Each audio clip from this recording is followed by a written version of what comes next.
Mind game లో కేసీఆర్ రెండాకులు ఎక్కువే చదివారు. తనకు మించిన స్ట్రాటజిస్ట్ ఎవరూ లేరనుకుంటారు. అపర చాణక్యుడిగా ఆ పార్టీ నేతలు కేసీఆర్ గురించి గొప్పలు చెప్పుకుంటారు. కానీ కేసీఆర్ చాణక్య వ్యూహాలన్నీ కాలం చెల్లిపోయాయి. అందుకే ఎన్ని అస్త్రాలు సంధించినా అవన్నీ ఫెయిల్ అవుతున్నాయి.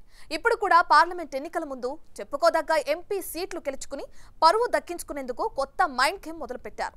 మరి ఆ మైండ్ గేమ్ ఏంటి? అది కూడా తుస్సుమంటుందా? Let's watch.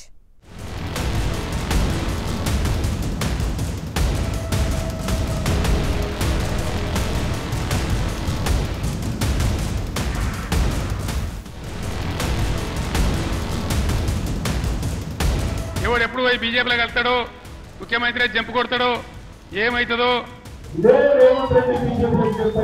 High tension wire Revanth Reddy ఉన్నాడు బిడ్డ, వచ్చి ముట్టుకో. ఇది కథ. రేవంత్ సర్కార్ కూలిపోతుంది. రేవంత్ బీజేపీలోకి వెళ్లటం ఖాయం. బీఆర్ఎస్ అగ్రనేతలు రోజువారీ ప్రచారాల్లో ఇదే డైలాగ్ చెప్పి చెప్పి రికార్డులు అరిగిపోతున్నాయి. ప్రజలను ఆకట్టుకుని లోక్సభ సీట్లు ఎలా తెచ్చుకోవాలో తెలియక ఇలాంటి ప్రచారాలకే గులాబీ అగ్రనేతలు పరిమితమవుతున్నారు. అధికారం పోయి 4 నెలలే అయ్యింది. మాట్లాడేందుకు వేరే సబ్జెక్టు లేదు. కాంగ్రెస్ జోరును ఆపే మార్గం లేదు. రోజు రోజుకు చేజారిపోతున్న ఎమ్మెల్యేలు ఒకవైపు, తగ్గుతున్న పార్టీ ప్రాభవం ఇంకోవైపు. ఇవన్నీ కేసీఆర్ ను టెన్షన్ పెడుతున్నాయి. అందుకే పాత మైండ్ గేమ్ ను కొత్తగా బయటకు తీశారంతే. సింపుల్ గా చెప్పాలంటే సీఎం రేవంత్ రెడ్డిని కేసీఆర్ టార్గెట్ చేశారు. కానీ అంతా కన్ఫ్యూజన్, టెన్షన్. కేసీఆర్ గురి తప్పుతోంది. ఎందుకో చూద్దాం. అసలు మాజీ సీఎం కేసీఆర్ ఇంటర్నల్ మీటింగ్ అయినా, బహిరంగ సభ అయినా ఇవే డైలాగులు పేలుస్తున్నారు. నెంబర్ 1, లోక్సభ ఎన్నికల తరువాత ఏడాదిలోపు అసెంబ్లీ రద్దయినా ఆశ్చర్యపోవాల్సిన అవసరం లేదన్నారు కేసీఆర్. నెంబర్ 2, రాష్ట్ర కాంగ్రెస్ లో అంతా బీజేపీ కథ నడుస్తోందని చెప్పడం. నెంబర్ 3, రేవంత్ బీజేపీలోకి వెళ్లినా ఆయన వెంట వెళ్లేందుకు కాంగ్రెస్ ఎమ్మెల్యేలు రెడీగా లేరని మాట్లాడటం. నెంబర్ 4, 20 నుంచి 30 మంది కాంగ్రెస్ ఎమ్మెల్యేలు తనతో టచ్ లో ఉన్నారని కేసీఆర్ చెప్పుకోవటం. వీటిని ఓసారి డీకోడ్ చేద్దాం. కాంగ్రెస్ కు గెలిచే నాటికి సిపిఐ సభ్యుడితో కలిపి 65 అసెంబ్లీ సీట్లున్నాయి. అంటే మెజార్టీకి 5 సభ్యులు ఎక్కువగా ఉన్నారు. హస్తం పార్టీ అంతా మునుపటి కంటే ఎక్కువగా ఒకే లైన్ లో, ఒకే మాట మీద ఫ్రెండ్లీగా నడుస్తోంది. పార్లమెంట్ ఎన్నికల్లోనూ తెలంగాణలో కాంగ్రెస్ పార్టీకి 10కి పైగా సీట్లొస్తాయని దేశంలోనే పేరొందిన ఇండియా టుడే సహా చాలా సర్వే సంస్థలు ప్రీపోల్ సర్వేల్లో వెల్లడించాయి. నిజానికి ఇటీవల అసెంబ్లీ ఎన్నికల్లో హస్తం పార్టీ గెలుపు జోష్ సహజంగానే పార్లమెంట్ ఎన్నికల్లోనూ కంటిన్యూ అయ్యేందుకు ఎక్కువ స్కోప్ ఉంది. అయితే ఈ విజయోత్సాహాన్ని ఆపేందుకు మాజీ సీఎం కేసీఆర్ శత విధాల ప్రయత్నాలు చేస్తున్నట్టు కాంగ్రెస్ నేతలంటున్నారు. అందులో భాగంగానే ఇలాంటి కామెంట్లు చేస్తున్నారని ఫైర్ అవుతున్నారు.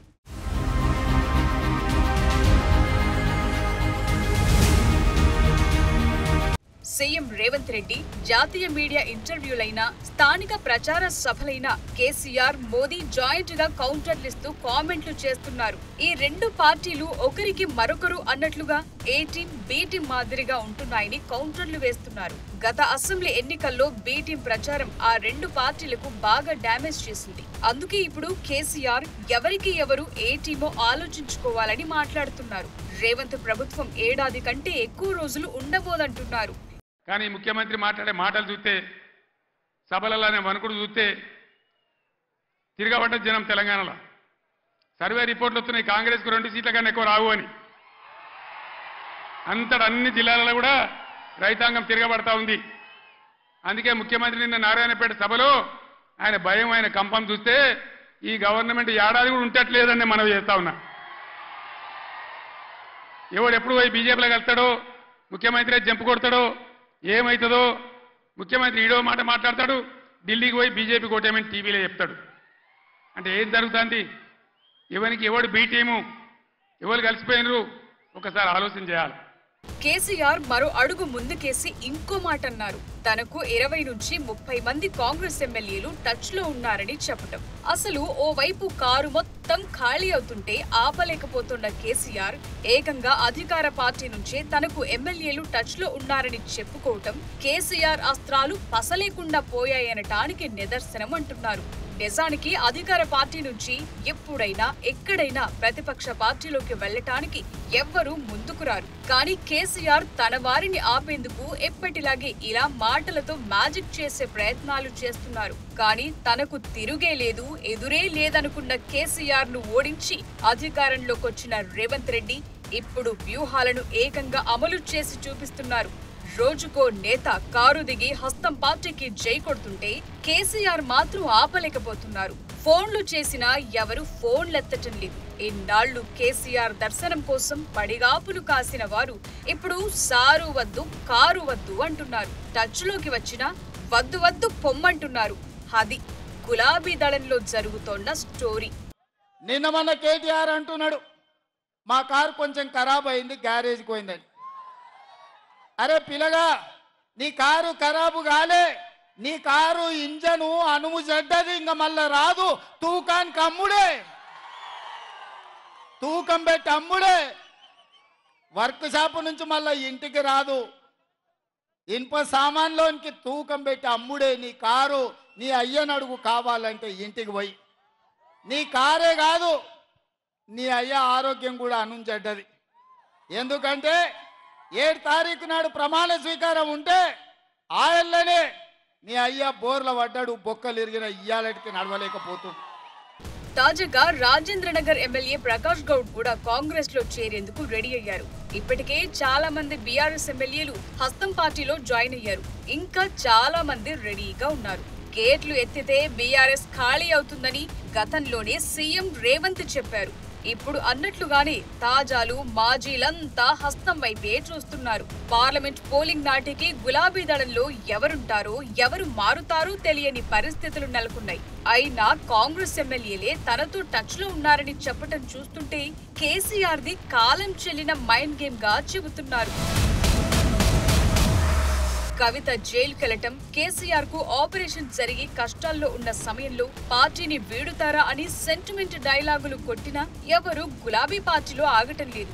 మాట వినకపోవడంతో ఇప్పుడు బీఆర్ఎస్ అగ్రనేతలు రూట్ మార్చి తిరిగి పార్టీలోకి వస్తామని కాళ్లు పట్టుకుని వేడుకున్నా తీసుకునేది లేదంటూ బెదిరింపు ధోరణితో మాట్లాడుతున్నారు. పార్టీ మారిన వారు మళ్లీ ఏ నాటికైనా వస్తారన్న ఊహల్లో కేసీఆర్, కేటీఆర్ ఉండడంతో ఇలా మాట్లాడే పరిస్థితి ఉందంటున్నారు. కానీ వాస్తవ పరిస్థితి మాత్రం వేరు. మొన్న జరిగిన ఎన్నికల్లో ప్రజలు కారును బండకేసి కొట్టిండ్రు, 100 మీటర్ల గోతి తీసి పాతి పెట్టిర్రు. ఇంకా కూడా ఆయన పొంకనాలు కొడుతున్నాడు. నిన్నటికి నిన్న మాట్లాడుతుండు. ఈ పొంకనాలు ఆయన ఏం మాట్లాడిండు? ఆయన పిట్టల ద్వారా నాతో 20 మంది ఎమ్మెల్యేలు టచ్లో ఉండ్రు, సిట్కే కొడుతూ వస్తారని. సిట్కే కాదు, మిద్దెకి డప్పు కొట్టు బిడ్డ, నీ దగ్గర ఉన్నోళ్ళు కూడా ఎవడన్నా ఉంటాడేమో చూద్దాం. గతంలో లాగా కాంగ్రెస్ ఎమ్మెల్యేలు గొర్రెల మంద తొడేళ్లలాకొచ్చి తేప కొట్టి కొట్టుకపోదాం అనుకుంటున్నాం బిడ్డ. ఈడ కాపలా ఉన్నది రేవంత్ రెడ్డి, నువ్వు ప్రయత్నం చేసి చూడు. ఈడ మా ఎమ్మెల్యేలను కంచేసి కాపాడుకునే శక్తి హైటెన్షన్ వైరు రేవంత్ రెడ్డి ఉన్నాడు బిడ్డ. వచ్చి ముట్టుకో. కరెంటు తీగ మీద కాకి కరెంటు కొడితే ఎట్లా కర్రెగా సస్తదో, నువ్వు కాంగ్రెస్ వైపు చూస్తే నీ సంగతి గట్లనే అవుతుంది. నువ్వు మా దిక్కు కాదు, నీ దొడ్ల సాయంత్రానికి ఎన్ని వచ్చినా ఒకసారి లెక్క పెట్టుకో బిడ్డ, నీ సంగతి చెప్తా గాని. గతంలో బీఆర్ఎస్ కు 104 మంది ఎమ్మెల్యేలతో పాటు 7 ఎంఐఎం సభ్యులను కలుపుకుని 111 మంది ఎమ్మెల్యేలున్న ప్రభుత్వాన్ని కూల్చేందుకు బీజేపీ యత్నాలు చేసిందని ఇంటర్నల్ మీటింగ్ లో కేసీఆర్ చెప్పారట. అలర్ట్ అయిన తాము అందులో భాగస్వాములైన వారి కుట్రలను బయటపెట్టామన్నారు. అలాంటిది తెలంగాణలో 65 మంది ఎమ్మెల్యేలున్న కాంగ్రెస్ ప్రభుత్వాన్ని బీజేపీ బతకనిస్తుందా అన్న పాయింట్ ను రైజ్ చేశారు. రేవంత్ బీజేపీలోకి వెళ్లినా వెళ్లకుండా కాంగ్రెస్ ఎమ్మెల్యేలను చీల్చేందుకు బీజేపీ ఖచ్చితంగా ప్రయత్నిస్తుందంటూ కేసీఆర్ మాట్లాడారు. చెప్పాలంటే హస్తం పార్టీలోకి వెళ్లిన కైఫ్షత్ కన్ఫ్యూజ్ అవుతుందని, రాజకీయంగా ఎటూ కాకుండా పోతారన్న చర్చ తమ పార్టీ ఎమ్మెల్యేల్లో జరిగేలా చూసుకునే ప్రయత్నం చేస్తున్నారు. కానీ అవేవి పనిచేయటం లేదు. అందుకు నిదర్శనం రోజు రోజుకు చేజారిపోతోన్న ఎమ్మెల్యేలే.